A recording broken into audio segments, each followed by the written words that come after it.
পারে, বইয়ের পাতায় স্বাধীনতা সংগ্রাম বদলাতে পারে, বঙ্গোপসাগরের সব পানি যেতে পারে শুকিয়েও, গোটা রাজধানী গিলে নিতে পারে বুড়ি গঙ্গার ঢেউ, সুন্দরবন কেটে হতে পারে ইটের ভাটার লাকড়ি, শিল্পপতিরা দেউলিয়া হয়ে খুঁজতে পারেন চাকরি, চোর গুন্ডারা পেয়ে যেতে পারে মন্ত্রীর মর্যাদা। 2010-এ লেখা, এরপরে কি চোর গুন্ডারা মন্ত্রী হয় নাই?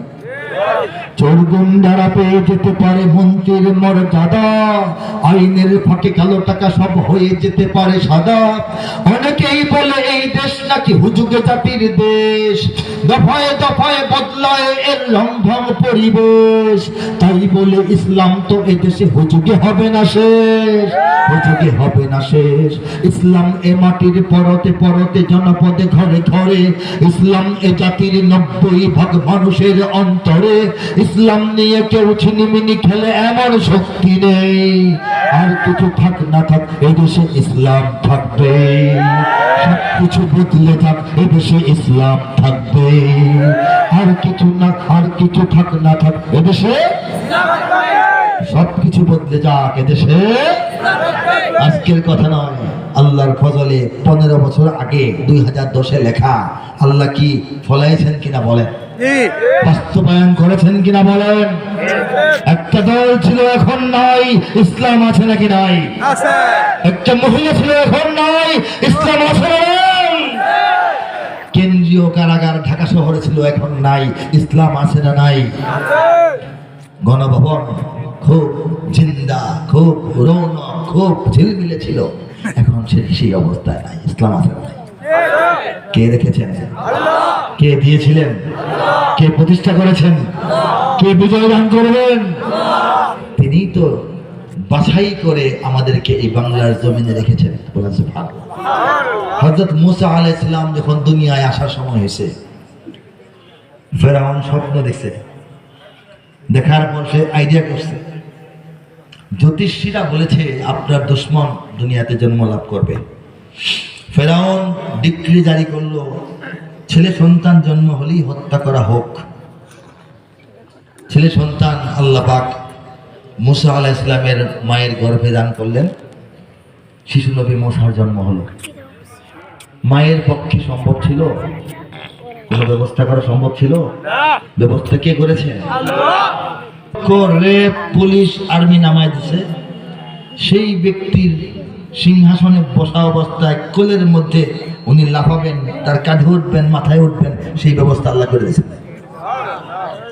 ফেরাউনের কোলে মুসাকে পাঠিয়ে দিয়েছেন নিরাপত্তার জন্য। বলেন সুবহানাল্লাহ।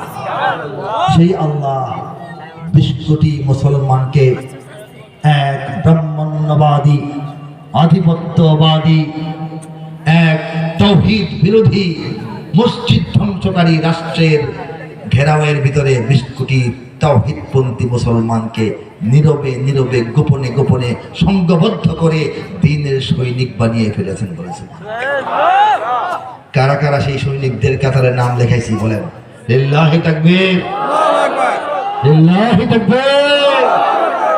আমাদের আওয়াজ হচ্ছে আল্লাহু আকবার। এই আল্লাহু আকবার আওয়াজ মিটিয়ে দেওয়ার জন্য, ভুলিয়ে দেওয়ার জন্য, মিশিয়ে ফেলার জন্য ওরা চেষ্টা করেছে। ওরা চেয়েছে আল্লাহু আকবার আওয়াজটা এই প্রজন্ম যেন ভুলে যায়, উচ্চারণ করতে লজ্জা পায়। তারা বোঝানোর চেষ্টা করেছে নারায়ে তাকবীর আল্লাহু আকবার অমুক দলের স্লোগান, নারায়ে তাকবীর আল্লাহু আকবার অমুক মার্কার স্লোগান, নারায়ে তাকবীর আল্লাহু আকবার যারা দেয় তারা জঙ্গি। এটা বোঝানোর চেষ্টা করে নাই? এটা হচ্ছে ওয়ামাকারু। এটা কি ওয়ামাকারু? তাদের ষড়যন্ত্র। ওয়ামাকারুল্লাহ, আল্লাহর যে কৌশল, আল্লাহর যে পরিকল্পনা, সেটা কোনটা? সেটা হচ্ছে এটা। আল্লাহ চেয়েছেন যে না, তোমরা যা চেয়েছো তা হতে আমি দেব না। আজকে তো তোমরা আল্লাহু আকবার আওয়াজ মিটিয়ে দেওয়ার চক্রান্ত করছো, কিন্তু এমন একদিন বাংলাদেশকে আমি অতি তাড়াতাড়ি দেখাবো, যেদিন শুধু মাহফিলের মঞ্চ থেকে নয়, মসজিদের মেম্বার থেকে নয়, দাড়ি টুপিওয়ালা মুখলিস মুত্তাকিদের মিছিল থেকে শুধু নয়, খেলার মাঠে যদি বাংলাদেশ গোল দেয়, বাংলাদেশের জনগণ আওয়াজ উঠাবে নারায়ে তাকবীর আল্লাহ। আপনারা শুনেন নাই ঢাকা স্টেডিয়ামে নারায়ে তাকবীর আওয়াজ? এটা কি কল্পনা করছেন কোনোদিন? সেখানে কি আলেম ওলামারা গেছিল?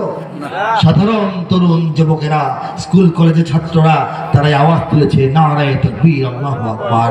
মিনিটের পর মিনিট এই আওয়াজে উত্তর হয়ে উঠেছে বাংলাদেশের আকাশ বাতাস, কম্পন সৃষ্টি হয়েছে দিল্লির মসনদে। ঠিক কিনা বলেন? এই পরিবর্তন কে ঘটিয়েছেন? কে? সেই আল্লাহ ঘটিয়েছেন। কাজেই এই আওয়াজ বললে হবে না, ইতিহাস মনে রাখতে হবে। বদর যুদ্ধের ময়দানে একদিকে 1000 কাফের, মাথায় লোহার